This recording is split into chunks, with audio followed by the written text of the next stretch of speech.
बाप दादा के घर में इस ईश्वरीय परिवार में विशेष सेवा झारखंड की महामहिम राज्यपाल श्रीमती डॉक्टर द्रौपदी मुर्मू जी हम सब के बीच में बाबा की मुरली सुन के आए हैं।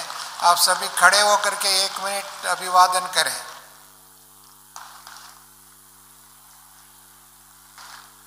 और उनके साथ साथ आदरणीय अंकित कुमार जी आए हुए एडीसी टू गवर्नर है और private secretary JP Das ji भी उपस्थित है और साथ साथ में सूरज जी भी उपस्थित है, उनके पर्सनल असिस्टेंट। उनको भी हम जोर से ताली बजा करके स्वागत करेंगे, अभिवादन करेंगे।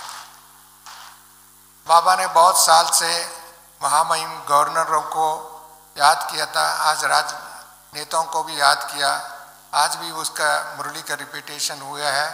ऐसी समय पर बाबा के महावाक्य को साकार करते हुए, सिद्ध करते हुए राज्य भवन में भी राजयोगी भवन बनाया, बाबा का कमरा बनाया, बाबा की सेवा कर रहे हैं। ऐसी विशेष आत्मा हमारा सबमुख के बीच में उपस्थित है और एक बार हम जोर से ताली बजा करके अभिवादन करें, सम्मान करें। ओम शांति।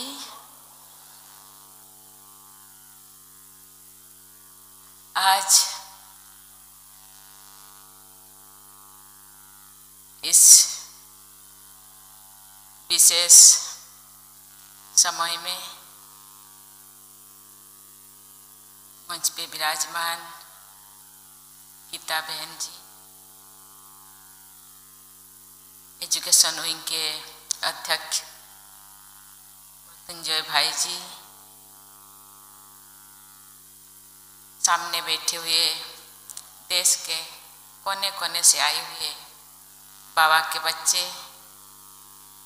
भाइयों और बहनों, सभी को बहुत बहुत बधाई देती हूँ, शुभकामनाएं देती हूँ। आज इस अव्यक्त मुरली क्लास में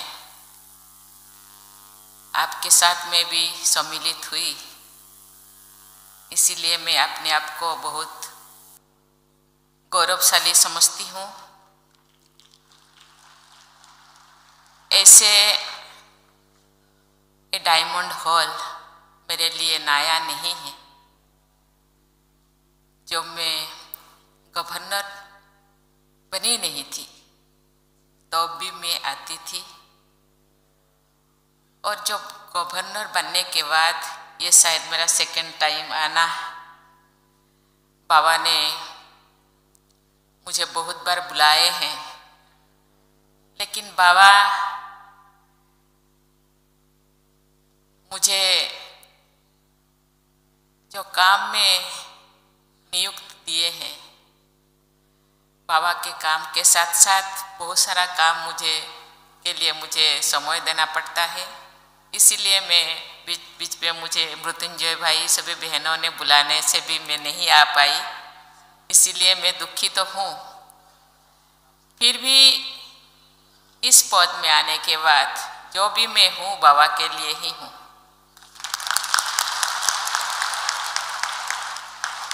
मैं कोई ज्ञान सुनाने नहीं आई हूँ। ऐसे तो मैं बाबा के बच्चे 2009 से बनी हूँ।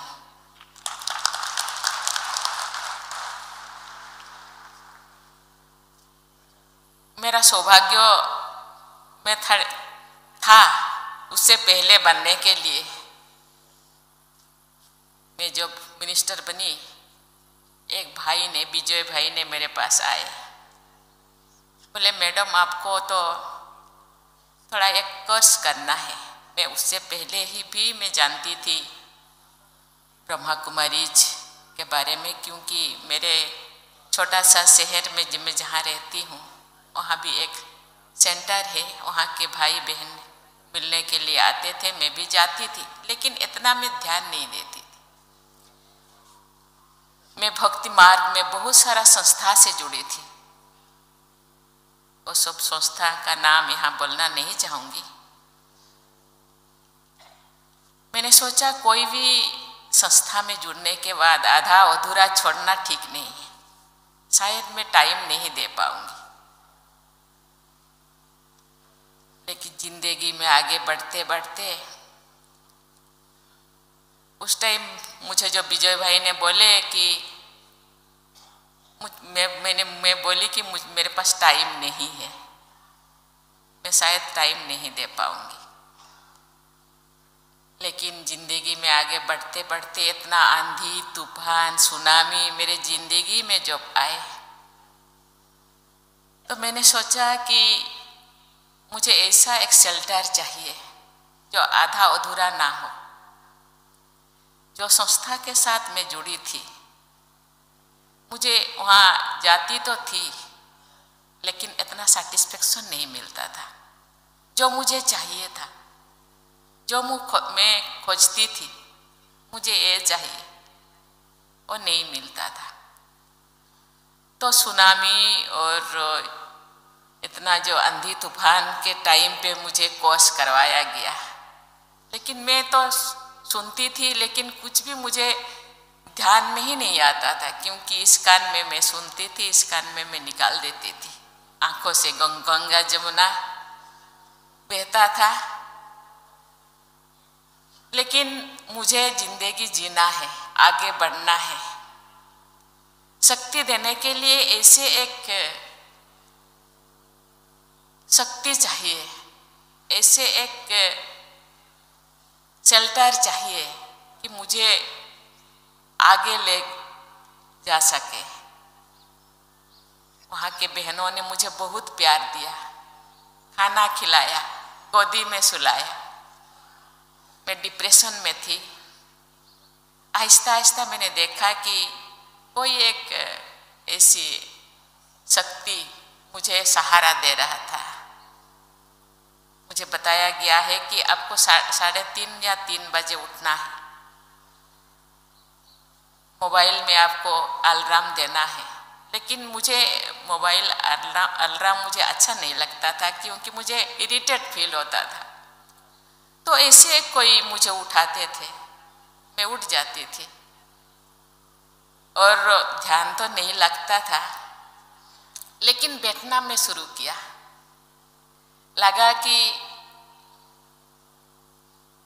कोई मुझे रात को 3:30 बजे उठा देते थे, और आहिस्ता आहिस्ता मैं उसी रास्ता से चल पड़ी। और आहिस्ता आहिस्ता हम सुप्रिया बहन के साथ गांव-गांव घूमे। इतने बहुत सारे करीब 100-200 गांव हम घूमे, क्लास किए, और ऐसे करते करते मुझे बहुत अच्छा लगा, क्योंकि ये एक बहुत सारा किताबें पढ़ी, बहुत सारे चीज ज्ञान मुझे आया। नहीं, यही रास्ता सही है। मैं अपने आप को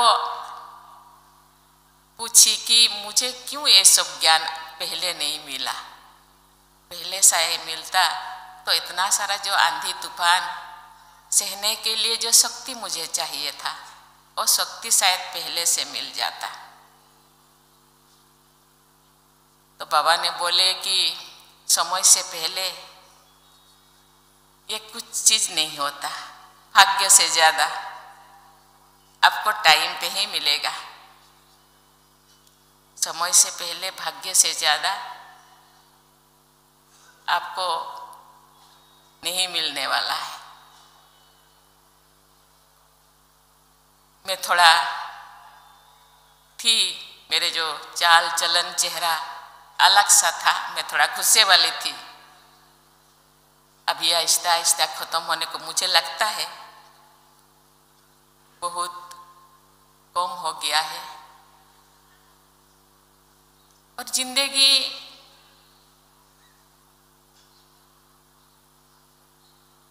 खुशी महसूस हो रहा है, अंदर से खुशी महसूस हो रहा है।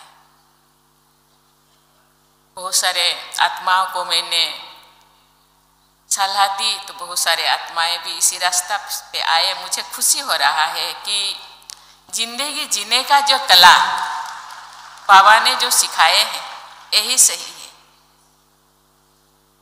लेकिन इसको प्रैक्टिस करना होगा। आज भी मैं मुरली पढ़ती हूँ, ऐसे पहले जैसा मैं प्रोटोकॉल के कारण सेंटर नहीं जा पाती। वहाँ निर्मला बहन बीच बीच में बुलाते हैं, लेकिन इतने ताम झाम ये सब इसके साथ जाना मुझे अच्छा नहीं लगता। इसीलिए कंप्यूटर से रोज मुरली निकाल के मैं पढ़ती हूँ। सुबह शाम अकेला पढ़ती हूँ, योगा करती हूँ, अपना एक कमरा बनाई हूँ। और जब राजभवन गई तो राजभवन का माहौल थोड़ा अलग सा था। जाने से पहले मैंने बोली कि नहीं, मेरा खान पान ये वो ऐसे होना चाहिए और ये सब चीज़ें थोड़ा ये सब करना चाहिए। तो उससे पहले ही सब ठीक ठाक हो गया। आज मुझे बाबा ने केवल, मैं अपने सेंटर में सुबह शाम नहीं जा पाती हूँ, लेकिन बाबा ने मुझे पूरा इंडिया के सेंटर, बहुत सारा सेंटर में जाने का मौका मुझे दिए। बहुत सारा सेंटर भाई बहनों के साथ वहाँ सेवा करने का मुझे मौका मिल रहा है। और बाबा का काम में मैं थोड़ा बहुत समय दे पा रही हूँ, इसीलिए मैं अपने आप को बहुत खुश नसीब समझती हूँ। और यहाँ भी मृत्युंजय भाई जी ने आज कन्वोकेशन के लिए बुलाए हैं और ऐसे ज़्यादा टाइम नहीं दे पा रही हूँ, फिर भी मुझे जो आप बुलाए हैं इसीलिए आपको मैं धन्यवाद देना चाहती हूँ। इतने सारे भाई बहन के साथ मैं इसीलिए यहाँ आती हूँ। कोई भी सेंटर में मुझे बुलाने से मैं ना नहीं कहती, चली जाती हूँ, क्योंकि भाई बहन बहुत प्यारे होते हैं। उनका सकाश लेने के लिए, उनका दृष्टि लेने के लिए, मैं वहाँ का वाइब्रेशन लेने के लिए मैं जाती हूँ, क्योंकि वहाँ का माहौल में अलग से महसूस होता है, अलग से दुनिया में थोड़े देर के लिए जीने के लिए मन कर रहता है। इसीलिए मैं बार बार जाती हूँ, मुझे बहुत अच्छा लगता है। और मैं अपने आप को बहुत भाग्यशाली समझती हूँ कि सुप्रिया बहन जी ने कहते हैं, बाबा भी कहते हैं, बाबा के बच्चे कहीं पे भी रहे या जंगलों में रहे, कहीं पे भी रहे, अपना बच्चों को बाबा चुन लेते हैं। मुझे पता नहीं मैं बाबा को कितना प्यार करती हूँ, लेकिन बाबा मुझे बहुत प्यार करते हैं। और आप सब प्यारे भाई बहनों के बीच आपका प्यार पाने के लिए मैं आई हूँ। मुझे बहुत खुशी है कि आपके बीच संगठित रूप में कुछ समय मिलने का, यहाँ रहने का मुझे मौका मिला। इसीलिए आप सबको भी बहुत बहुत धन्यवाद देते हैं। ओम शांति।